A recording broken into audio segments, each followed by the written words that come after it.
Alright, so you want to build good habits and break bad ones.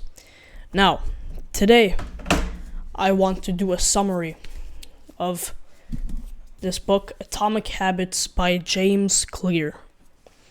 Now, I don't need to go into detail what this book is about. It clearly states, hold on, lighting. Okay, it says an easy and proven way to build good habits and break bad ones. So, I'm going to do a quick summary of this book so you can hopefully apply this knowledge to your real life. Because this is a very good self-improvement book, and I've used this knowledge and to my advantage, and I promise you it will help you a lot if you use it properly.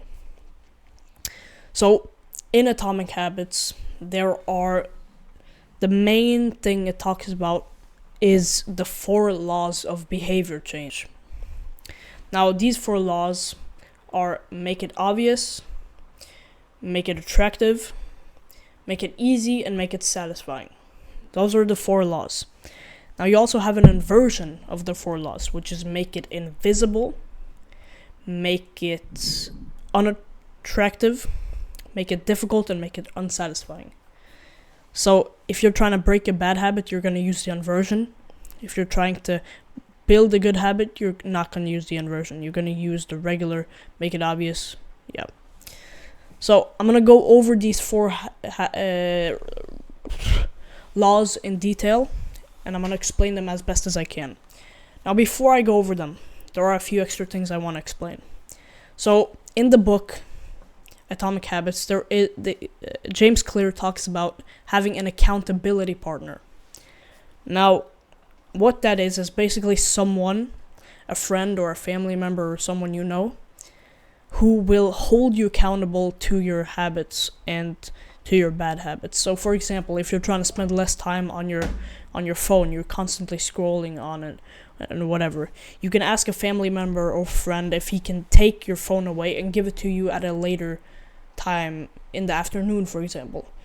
That way you're 100% proven to spend less time on your phone because you don't have it and you've already given it away, so he won't give it back. So also, environment is very important when it comes to building new habits. This is something I want to talk about. If you're trying to build a new habit in an old environment where you are constantly triggered by different cues of other habits, like let's say you're trying to make a habit of meditating, right? And you try to do it on your desk, or you usually work and you usually look at your phone and usually do all of these other things, then it's going to be hard to do that. You see, the problem a lot of people make is they have one desk where they do everything. They meditate on that desk, they read on that desk, they journal on that desk, they work on that desk. And when you do that, your work just gets completely clumsy, and you're constantly triggered by a bunch of different habits and cues all over the place. Now listen, I know these glasses make me look like Jeffrey Dahmer. Trust me, I do not have a penis in my drawer. Well, maybe, but that's not the point. These are blue light glasses just so I don't burn my eyes. I know I look like a nerd, but let's continue. So now that I've went over those points, let me go into a little bit more detail about the environment thing. You want to make a new, in your room you have sections, alright? Split your room into different sections where you do different things. Now, a lot of people don't have that big rooms, so they may complain, oh, well, I only have one desk to do this on. I only have one Well, you can simply have, let's say, a chair, right? You have one chair in the corner of your room, for example. Use that chair for one specific action. You can use that chair for example, meditating or reading, and you know immediately that chair is for meditating. So immediately, once you've meditated on that chair a bunch of times, you know that chair is for meditating, and you won't be triggered by different cues. You understand what I'm saying? So now that I've went over that, I want to go over the 4 laws of behavior change. Now, let's start with the first law. Make it obvious. Now, if you are trying to make a build a good habit, you want to make the habit that you are kind of trying to how do you say it? You want to make it very accessible. Now, this also ties into make it easy, the third law. So, when you make a habit accessible, you are way more likely to do it. So, I'll show you an example. I struggled with drinking water. I drank very little water a day, probably only about a liter of water a day, and I wanted to start drinking a lot more water. So what I did is I got a glass of water and I just put it on my desk, and I'm on the desk the entire day almost, right? So when I have a glass of water on my desk ready to drink from, I'm way more likely to do it, right? This also goes for the inversion of the first law. Make it invisible. So if you're trying to break a bad habit and there are certain objects or things that are triggering that habit, you want to eliminate them from your life. So, or from your room, or from whatever. You want to eliminate them so you don't get triggered by them. Now let's move on to the second law. Make it attractive. So basically, a short summary of this law is what I did is I wrote down every positive thing about the habit that I wanted to build. So let's say for drinking water, staying hydrated, it's healthy, you get boosted energy, you get all of this. I wrote down every single positive about it. And then when you write down every single thing that's good about it, you are way more likely to do it, right? And for the inversion, write down every single negative thing about it. So let's say you're trying to quit pornography, for example. Write down every single negative, and there's probably a million negatives about watching pornography, so if that's a problem you're struggling with, you have a lot to write. So when you write down all of these things, you're way less likely to do it, because it's so, it almost seems silly to do that thing. It seems idiotic, completely retarded to just do that thing, right? And you don't want to do it at all.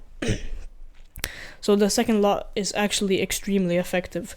For all the laws are very effective because they kind of connect into each other. They're all tied together. You have to use all 4 laws in order for this to actually work, right? So moving on to the third law, make it easy. Now the inversion of the third law is make it difficult. And basically, if you're trying to build a good habit, you want it to be accessible. So this also I talked about this with drinking water and all of that. I put a glass of water on my desk, and then it was so easy to drink water. If you're trying to break a bad habit, if you're trying to stop watching that much TV, let's say that, hiding the remote after each use could be a very helpful thing, right? Or taking out the batteries and just putting them away somewhere and completely forgetting where they are, because then you actually have to go out of your way to do that habit. And you've already written down all the negatives, yet you're still going out of your way to do that thing. So then it seems even more idiotic. You feel like an absolute idiot when doing that habit, and that lowers your chances of doing it next time. So that is also a very effective strategy. Hide your things, and you can also do this with an accountability partner. You can I talked about this in the very beginning, get someone to hide your phone, get someone to hide whatever, right?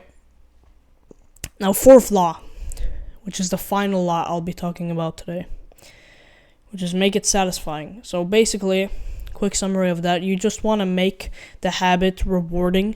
You want to make it feel good. So whatever it is that kind of makes you feel rewarded, right? You want to implement that to your habits.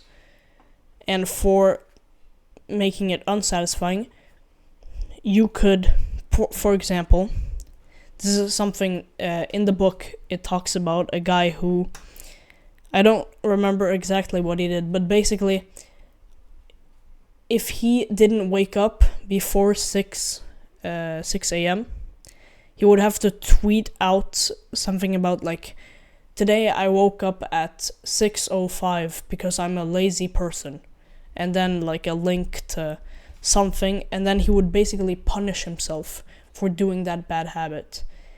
And when you punish yourself like quite heavily, you don't have to go all in, you don't have to like punch yourself in the face and throw away all your money or whatever, but just like slightly like embarrassing yourself so you actually feel the pain of that habit, making it unattractive. You're way less likely to do it again, right? And all of this connects together. You've written down every single negative about the habit, you've hidden the thing, you have to go out of your way to do it, and when you actually do it, you get embarrassed and everything, right? Now this bad habit is like so idiotic to do, right? And for a good habit, you've written down all the positives, you've made it accessible, you've made it rewarding, you've made it everything, so now you're basically gonna do it multiple times. So, if you want a fully detailed, 100% knowledgeable kind of summary, well, not summary, just like if you want to read the book, I definitely recommend this book. It's a great book, you should buy it. And listen, remember, reading books is not a flex, okay? But using their knowledge to your advantage is. I talked about this in my last video. Don't just read a book once and then say, oh, I read this book. Oh, and I read this book as well. And this one, and this one. It's better to read a book 5 times than to read 5 books once. So, if it's a really good book, and this book is genuinely quite a good self-improvement book, I will say, read it through multiple times, okay? Because you won't remember everything the first time you read it. That's all I have for today. Goodbye. I hope you found this video helpful. And take action right now. Goodbye.